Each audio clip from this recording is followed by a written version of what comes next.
Hello everyone, it's me again, Pops Mac Vlog. Another day, another vlog. For this video mga ka-PM, isamahan niyo po ako pumunta ng Marikina para mag-apply ng Move It Rider. Para sa ganun, may sideline tayo kahit pa paano. Hindi naman pwede na kumuha lang tayo ng motor para sakyan lang at pang-display. Kailangan din natin gamitin sa pang-araw-araw na kitaan. Tulad ngayon, sobrang taas po ng presyo ng gasolina.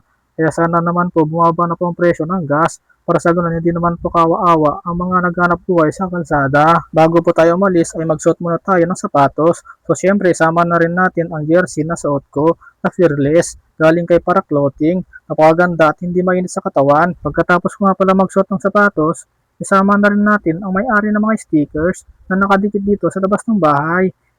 Shoutout po sa inyo mga idol. Bago nga pala ako umalis, ayusin ko muna ang gamit ko dito sa motor. Nga pala mga ka-PM, matagal ko na ginagamit ang motor ko pero di ko pa binibigyan ng magandang pangalan. Comment nyo na nga dito mga ka-PM kung ano magandang pangalan ng ating motor. Nagbaon nga pala ako dyan ng Skyflakes. Panigurado lang baka walang mabilhan ng pagkain sa aking pupuntahan. At eto na nga habang nasa biyahe ako at first time ko, nag-iisip ako kung maipasa ko ang training skill sa Move It. Pero dahil sa gusto ko at matupad dito, nilakasan ko ang loob ko. Pagdating ko pala dito mga ka-PM, nag-download agad ako ng apps na Grab Driver dahil doon daw ako mag-fill up ng form. Payo ko lang sa inyo mga ka-PM, bago po kayo pumunta dito, mag-download muna kayo ng Grab Driver apps para na mabilis ang process. Kailan complete kayo ng documents para mabilis kayo matapos. Ilagay ko na lang po sa comment section kung ano-ano mga yun. Dahil first time ko mga ka-PM, dito ako natagalan sa pag-fill up ng form at wala pa pala ka ang aking motor. At dahil gusto ko matapos ko lahat, nagpagawa na lang ako sa labas. Shoutout nga pala sa kasama ko, Reggie Mendoza. Maraming salamat nga pala sa pagsama sa akin. Pagkatapos ko nga pala mag-fill up ng form sa apps ko at ang-process ng mga documents ko sa loob, dito ko nakita na hindi lang pala ako yung nag-a-apply. Tignan nyo mga ka-PM, sobrang dami namin. Sa mga nagtatanong pala dyan, hindi po kami sabay-sabay dyan, per batch po kami. At second batch po ako na isa lang dyan. At ito na nga pala ang pinakaantay ko. Tinawag na ako para sumabak sa training skills. Pero bago tayo sumabak sa training, kailangan kompleto ang unit natin. At dapat lahat stock mga ka-PM. So tara mga ka-PM, samahan nyo ako. Let's go!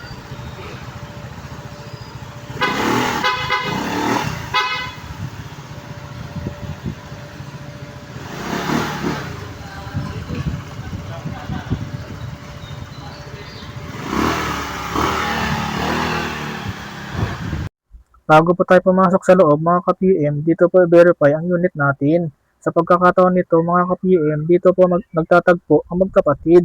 Shoutout nga pala sa may-ari ng unit na yan. At dito ko na po tatapusin ang video ito dahil mahigpit na pinagbabawal ang kumuha ng video sa loob. Kaya sa mga gusto po mag-apply ng Move It Rider dyan, arat na habang may pagkakataon pa. Salamat, kita-kits pa sa daan. Mabuhay po ang Move It Riders.